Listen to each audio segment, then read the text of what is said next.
Erin O'Hara, Executive Director of the Tennessee Education Research Alliance, or TERA. We're coming to you live from the campus at Vanderbilt University. I'm here with Laura Booker, Executive Director of Research at the Tennessee Department of Education. This is the 10th Period. So the 10th Period is a new podcast brought to you by the partners from Vanderbilt University and the Tennessee Department of Education who work together on the Tennessee Education Research Alliance. And this is our first edition. It's a podcast designed to bring you up to speed on education research in Tennessee and get the perspective on research from an educator or two. So on each episode, we're going to cover the latest news in education, latest news in education research. We're going to talk about a particular topic or a particular study that has been done. We're going to bring on an educator, talk to an educator or two about their perspective, and then we'll talk a little bit about what that might mean for the State Department of Education. So today we're going to be talking about response to intervention and instruction, or RTI2. We're going to talk to Karen Jensen from the Department of Education and Michelle Brock Demps, who's a Tennessee principal. But before we get into that, we're going to talk a little bit about some of the things that make Tennessee special. And Laura, I noticed that this Sunday is the Super Bowl, and Justin Timberlake is going to be singing at the halftime of the Super Bowl. Justin Timberlake, a Tennessee native. That's right. And he was also an attendee of Tennessee Public Schools, which I know because we actually shared our gifted teacher. I actually went to school in Tennessee, K through 12, over in Shelby County in West Tennessee. And Justin Timberlake and I were both in the gifted program, which was called Apex. And he and I shared a teacher who was the gifted teacher, which if you've ever watched his comedy or watched his singing, it's clear he's gifted. And so you all actually had the same teacher at the same time?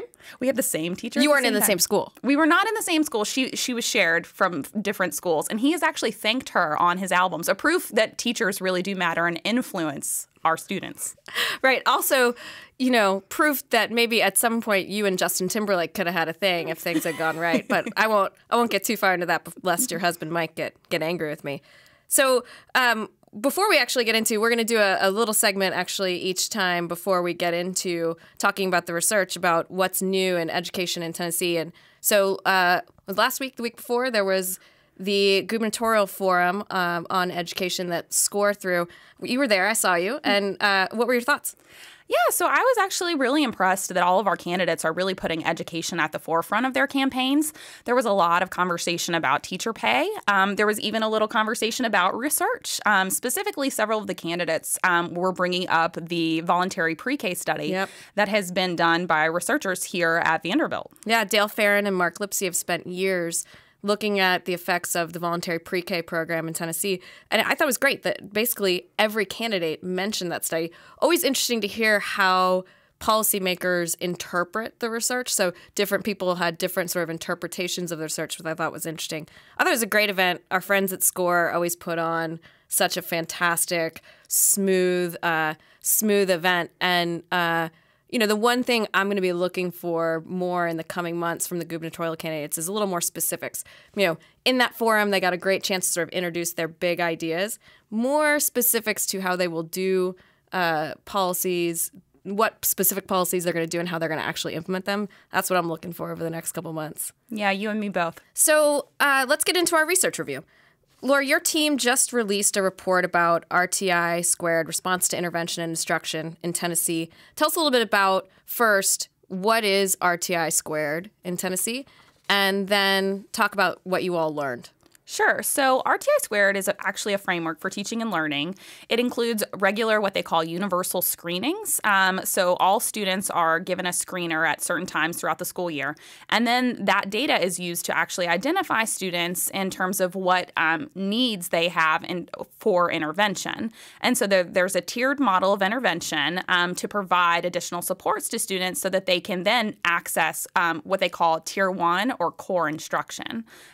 So the framework is also used to also determine whether certain students require special education services, because we want to make sure that before we place a student into special education that we've made sure that it was not a flaw in terms of the instruction they were receiving first. So we intervene on certain skill deficit areas, very targeted interventions to students' particular skill deficits, and then we hopefully then put them back into core instruction where they're able to succeed. Yeah.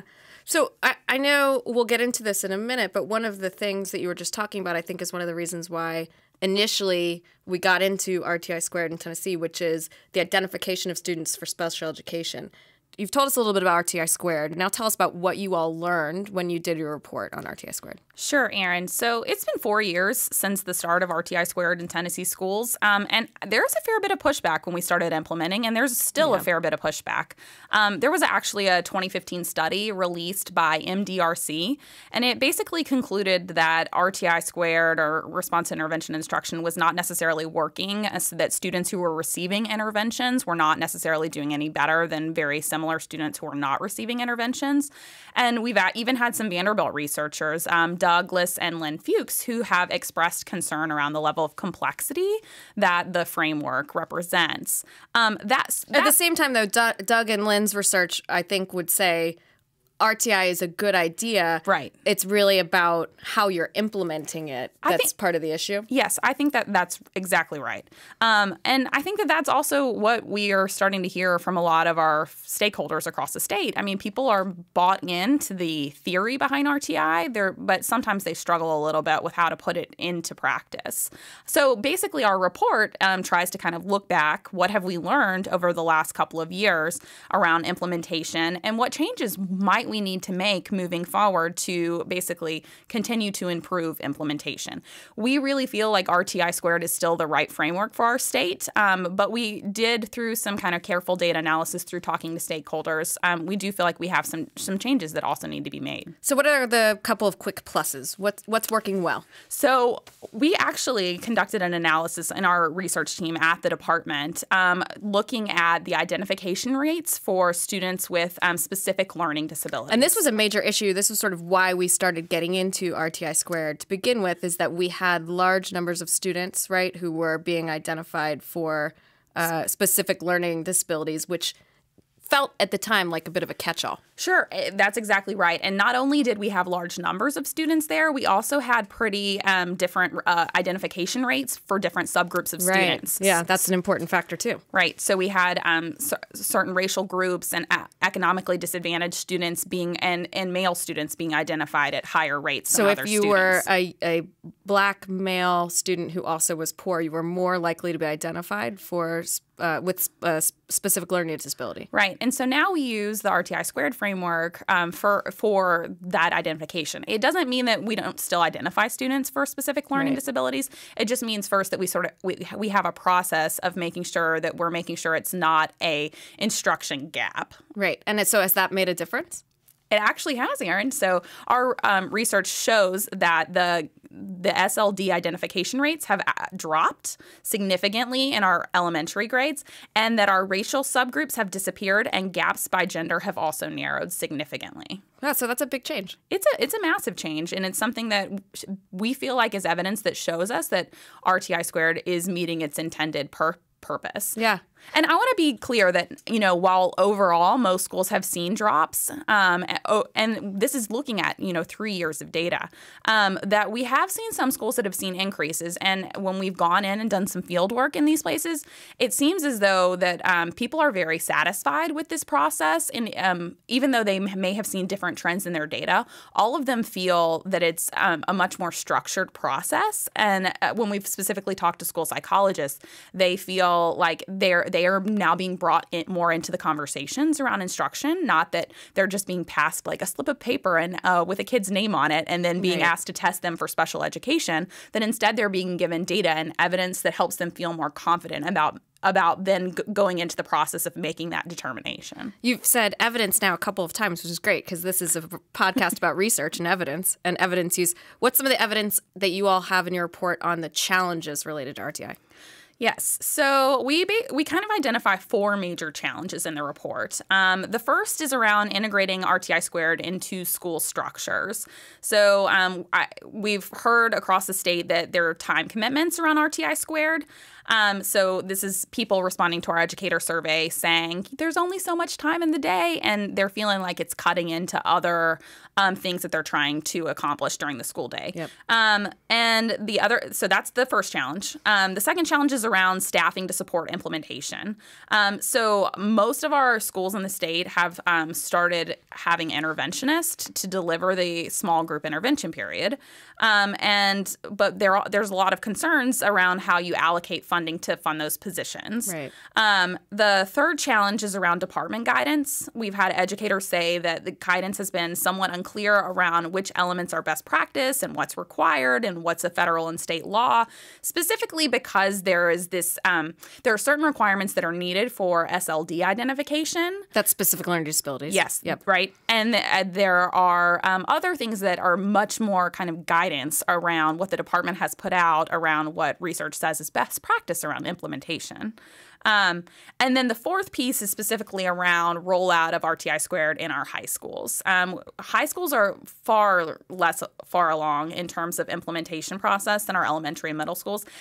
One thing I want to say is a lot of our elementary schools were actually implementing doing something like RTI, if not RTI. Yes, right. But before the state even kind of said, Yeah. hey, this is going to be what we do for SLD identification. And it lends itself, that the sort of elementary school environment probably lends itself a little easier to figuring out some of these other issues around time and staffing, because students are mostly with the same teacher all day. And so thinking about splitting out an hour is actually potentially an easier thing to do there than in other places. That's exactly right. And our survey data on the Tennessee Educator Survey, which we partner on between the department and TERA. Getting ready to release soon. That's right. For people to take. For the current year. Yep. On that survey, we had some questions about RTI squared implementation, and our high school teachers were less positive than our elementary school teachers. So we think we've still got a fair bit of work to do in that space. So we're going to be talking to Karen Jensen, who leads up this work at the department, and she's going to talk about basically what we're doing to address these challenges that we have identified in terms of implementation. So, Laura, it was a really helpful look at what is in your report from the state and the research that you all have done. As we're going to do on this podcast, what we want to do is talk a little bit about the research itself, get some of the basics of what we've found out about a particular topic, and then we're going to bring on the people who really know that topic intimately. So we're really excited to have with us today Karen Jensen from the Department of Education. I know you all know one another, and Laura, you were talking a little bit about Karen's background, so Karen, let's start there. Can you talk a little bit about what brought you to Tennessee and what you were doing before you got here? Sure. So I was in graduate school about 10, 11 years ago at Lehigh University in Pennsylvania. And back then, RTI squared was not really very well known. It was just kind of coming around a little bit. But my program was pretty progressive, and a lot of the coursework really structured around the skills that you need to have a good response to intervention framework. So from there, I decided I needed to be in a state that was doing RTI because I really believed in it. And so I moved across the country to Colorado and was there as a school psychologist, and for 8 years was helping coordinate what that looked like in the school system there. So they had adopted the RTI framework for SLD identification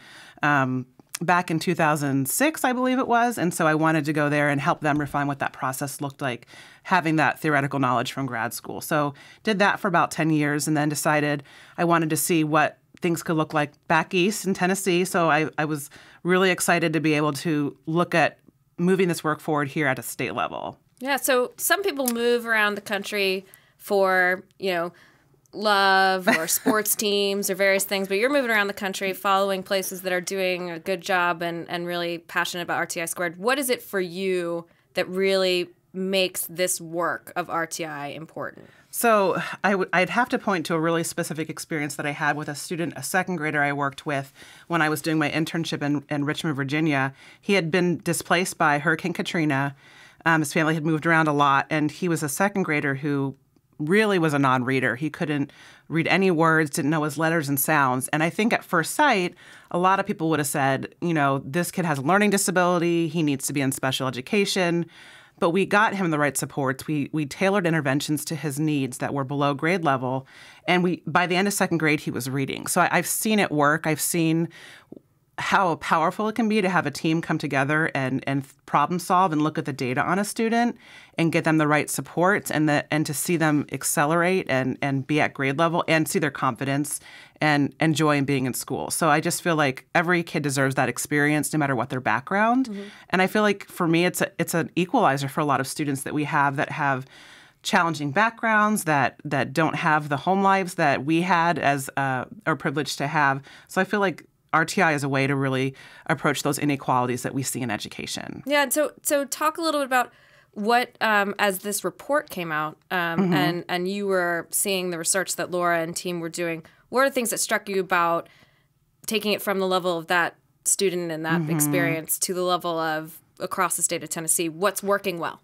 Yeah, so we've always felt like there's going to be a need for professional learning. So since we've rolled this out, we've had several department staff around the state that's been providing professional learning to district-level RTI teams and building-level RTI teams. And so we've known we've had to build skills. There's a lot of skills within RTI to make it work effectively. Being able to look at data, being able to provide assessments, being able to problem solve around not only student needs, but grade level needs and building needs. And so we've known that we've had to focus on that. But we're at a really great time right now to be able to reflect and say, how has the professional learning we provided been helpful? How has it been maybe not as effective as we'd like it to be? And where do we go from there? So can you maybe talk a little bit about some of the next steps in terms of what the department has coming? Yeah. So one of the big pieces, and I'm sure that Laura talked about this with the challenges, is that we don't always see RTI squared implemented the way we maybe like it to or in its best form. And it's challenging. So we've gotten lots of feedback around the assessment piece being really difficult to fit into schedules, that having the meetings that they have, finding time for those. Another big piece that's hard is fidelity checks. So being able to know that the interventions that students are getting are being done really well and are what those students need to target their skill deficits. And so that can be hard. And so sometimes they're just not happening. So we have to ask ourselves as a state, what's going on there? Is it because they're too hard? Is it because people don't know how to do them? Is it because there's too many? What's going on there? So one thing we're looking at as a department is, can the guidance we provide look a little bit different around that? And in hopes of seeing better implementation. So if the challenge is that they're not having enough time to get these fidelity checks done to the quality we want, would they be able to do them to better quality if they did less of them? Right. So we're really looking at, we know that it's important. And the fidelity checks are helping to know whether or not in a particular RTI classroom experience time, things are happening the way you might want them to get those kinds of outcomes you were talking about with your second grader. So the concept in that is a very key piece of the framework. So that still needs to be there.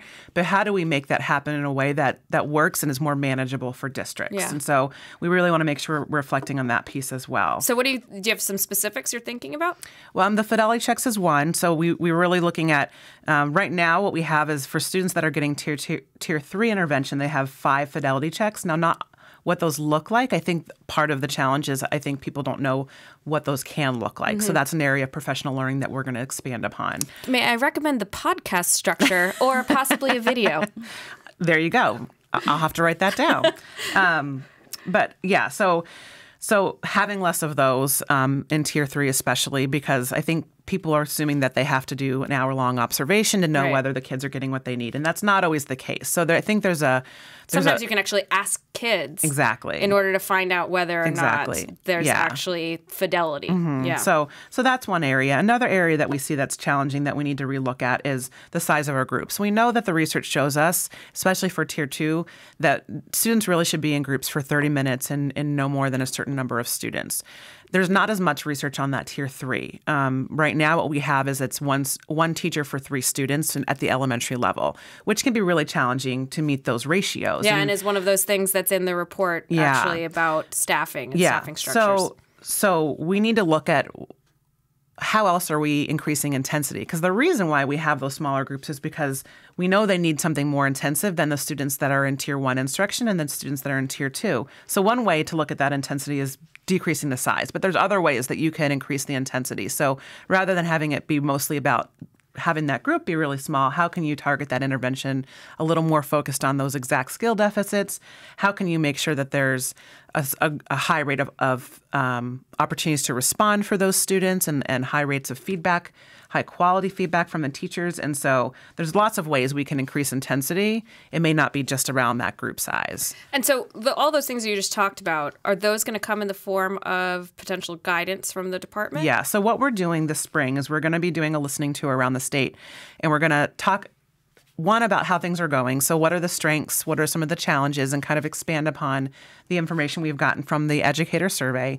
And then we're going to ask some questions around those specific things like fidelity checks, group size, and just to see how those things are going. Because there are some people, for every person that says it's hard, there's a person that says, we see the value in this and we know that it needs to be there. So we need to get a better picture about what kind of changes make sense and are really going to improve the implementation. Because what we don't want to have is the unintended consequence of lowering expectations on certain things, and then people are doing even lower than that, and our kids aren't getting what they need. Because our job as a department is to provide the best guidance and what's our best practice example about what RTI squared needs to look like. So we don't want to lower that bar too much so that kids aren't getting what they need. Yeah, and this is actually, this is one of those things that's really hard from the perspective of people that, it's not always easy to understand the challenges that come at the State Department of Education. But what you just said is actually one of the things that's so hard about being at the State Department of Education, which is giving the right amount of guidance, the right amount of support, and not too much. Yeah. It's a such balance. that people don't It get is to a do balance. what they need to do. Yeah, because a lot of these decisions,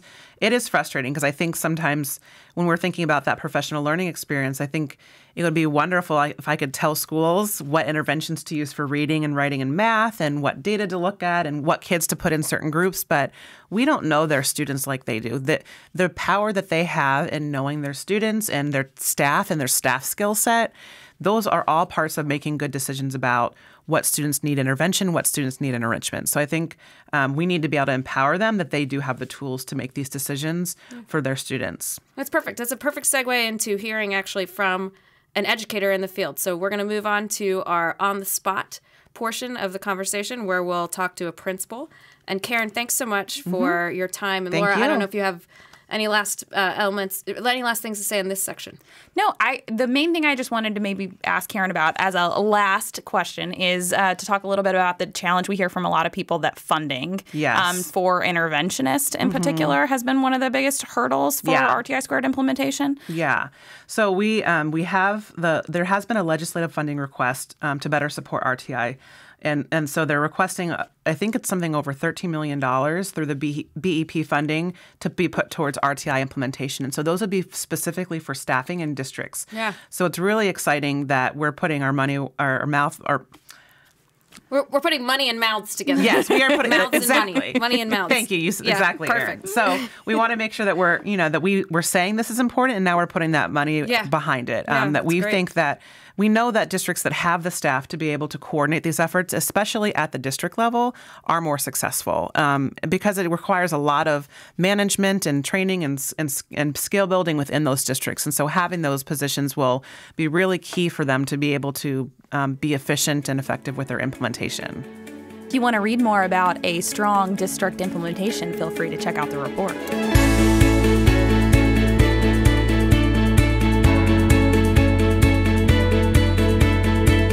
Do a segment we're calling On the Spot. And the purpose of this segment is to call an educator somewhere in the state of Tennessee and put them on the spot to talk about the topic of the day. And so today we're going to hear from Minglewood Elementary School Principal Michelle Brock Demps, who's in Clarksville, Montgomery County, and is in the field working on RTI. Minglewood is actually highlighted in the department's report on RTI squared for its great use of data in their team meetings. That's right, Erin. And now we're going to put Dr. Brock Demps on the spot and ask her to give us her take on what it really takes to implement RTI squared in practice. So, Dr. Brock Demps, I'm going to ask you first to just describe what RTI squared looks like in your school. Okay, so RTI squared at Minglewood Elementary looks like all of the students being involved in response to intervention every day.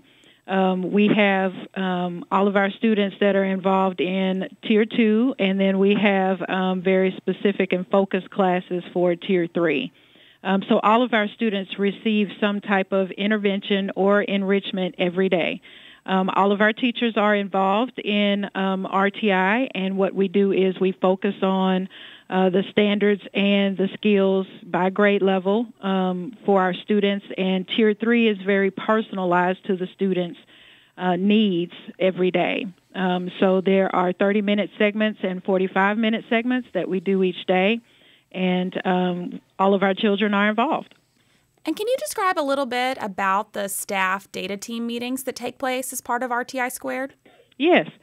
During the data team meetings, normally what happens is the administrators, the teachers for the grade level, as well as the RTI interventionists, we all get together every 3 weeks, and we sit down and we review the progress monitoring reports that we have done for the children.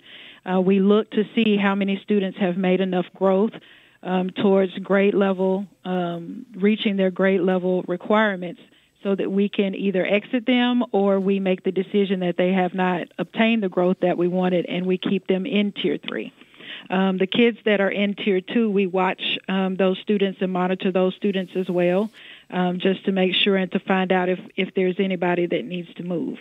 So we sit down and we have really focused, personalized conversations about the students that we are serving, and make the decision as to whether or not, based on the data that we have from the regular classroom teacher, and then also from the interventionist, and any data that we've gotten from student assessment, to decide whether or not that student needs to be moved into RTI Tier 3, or if they're fine with continuing with Tier 2.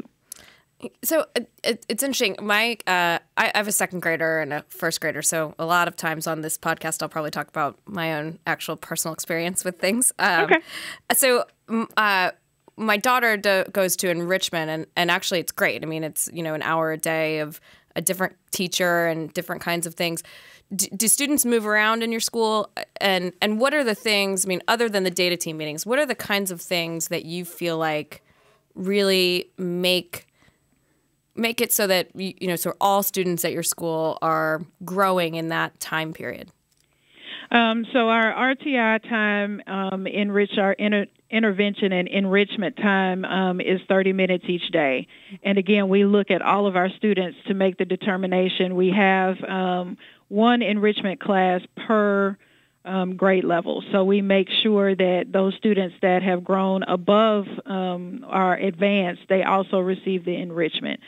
And it's very helpful, because when we have that data from enrichment, it helps us to identify students that may qualify for the gifted program. Mm-hmm. And so that means that we're able to get them additional services as well. And in some cases, the students that receive the gifted services, which is also part of special education, it just helps to keep those students ahead and prepares them for better opportunities.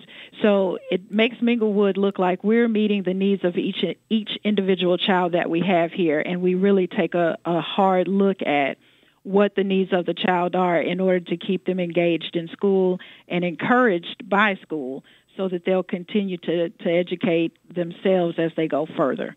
So a lot of parents have gravitated towards that.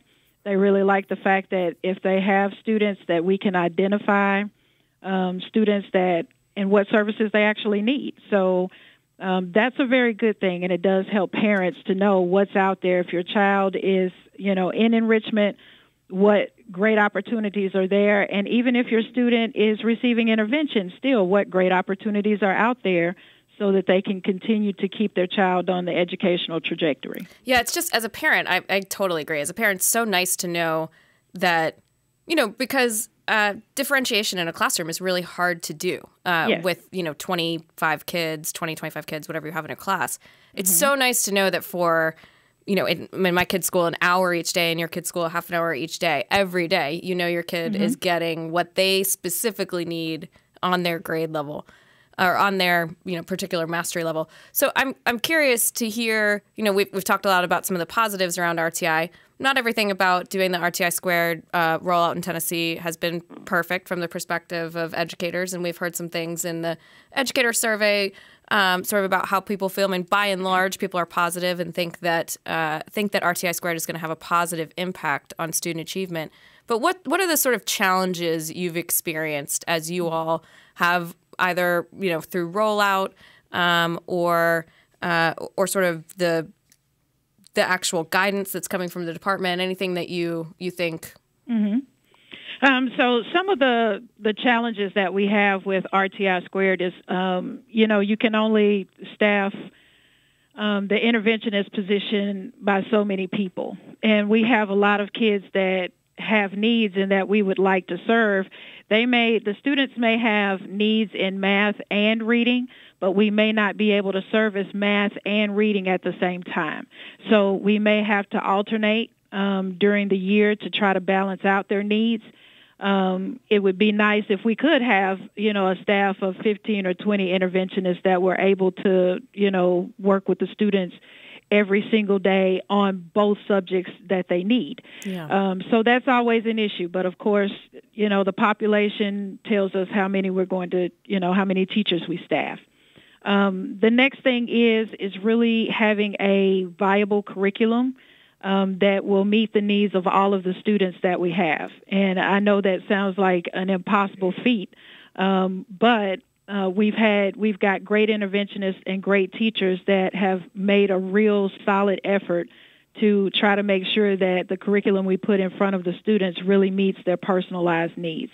So really having a great curriculum for RTI where a part of it is skill-based and then a part of it is standards-based.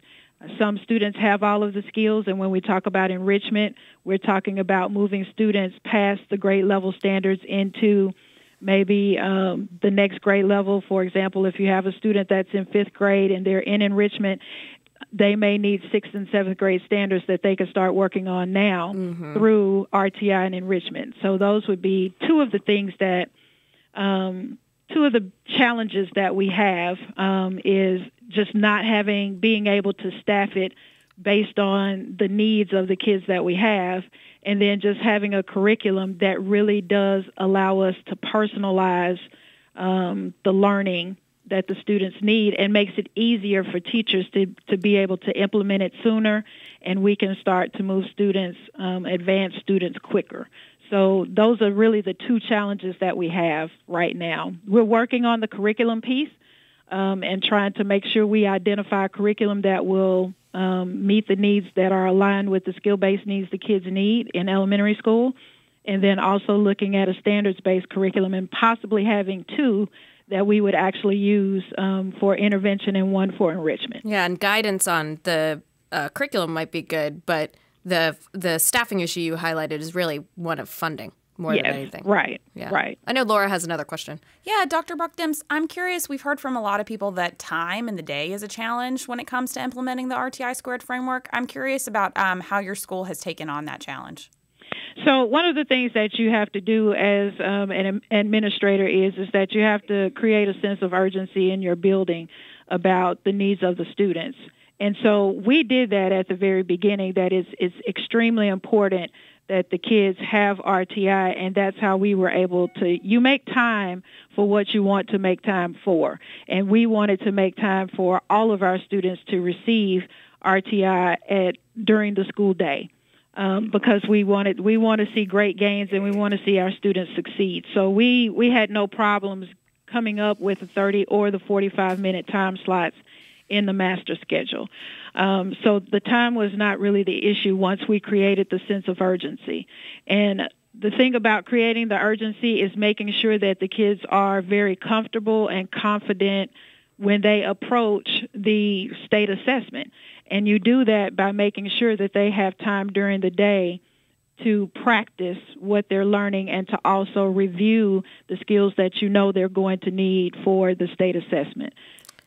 So if you could wave a magic wand and have the Department of Education and the state sort of do one thing to continue to improve RTI so that all kids are learning at the levels they need to be learning and getting the right kind of intervention, what might you do? I would wave my magic wand and request funding for additional staff so that we can move all of our children in the same direction at the same time. It's definitely necessary and needed. The teachers love it. It would definitely be funding for additional staffing is what we really need for RTI. We have a lot of students out here that struggle with reading. We have a lot that struggle with math. And let's be honest, the math and reading that the students are required to do now, even in elementary school, is very complex. Mm-hmm. And the kids have to practice thinking, which is beautiful. And when they learn it, they're beautiful. They take off. But it's really just having enough people to address the needs of the children. That would be what I would request right off the bat. So as a parent and a PTO member, I would actually support you in that, separate from the research capacity in which I work. And obviously this was something that was highlighted in the report as well. But I know that schools struggle to figure out how to have enough people to do intervention time well. So Dr. Brock Demps, this has been a fantastic conversation. Really appreciate you joining us for our inaugural On the Spot, and look forward to seeing more great things coming out of Minglewood Elementary. Thank you so much. Thank you. Thank you. This concludes our first episode of the 10th Period, a podcast about education research in the great state of Tennessee. Hope everyone's learned something new and enjoyed being our volunteer listeners, volunteers in the state of Tennessee. So just so you all know, over the course of the series, the kind of things that we're going to talk about are research on school improvement, so innovation zones, achievement school districts, research on teacher development. We'll talk about some research, hopefully around the teacher evaluation system. Basically, when we, the Tennessee Education Research Alliance, or our partners at the State Department of Education, put something out that we feel like would be good to engage a principal, a superintendent, someone from a school district, a teacher about, that's what we're going to do here. And that's the purpose of the 10th Period. So please do follow us on Twitter at 10ed Res Alliance. You'll get information about when we'll have our next podcast. Laura, before we end, tell me, what's the one sort of big takeaway you have from today's podcast? Stay the course. We need to stay the course with RTI squared, and we need to figure out how to support implementation. I think we're somewhat on the path from that. I think we've heard that a little bit from Karen today, but we need to think about how we can continue doing more from a state perspective, from a district perspective, from a school perspective to support implementation. Yeah, I think for me, in the conversation with Dr. Brock Demps, it really rang home for me as a parent that, especially in elementary school, you really want your kids to get individualized instruction. And I think that's probably true all throughout. And RTI Squared seems to be a great way to do that. Some improvements that need to be made, some changes hopefully on the horizon, money in the governor's budget, lots of good things to come in this area, lots of good podcasts to come with us here at the 10th Period. So signing off for this time, and until next time, hopefully everyone enjoys watching Laura's friend Justin Timberlake in the Super Bowl this weekend. That's right. Or that you've already. Or that you have, right? Because that's a good point. This will air after that. So that's right. Anyway, hope everyone loved watching Tennessee native and Memphis public school student Justin Timberlake in our Super Bowl. So take care, and we'll see you next time. Thanks for your time.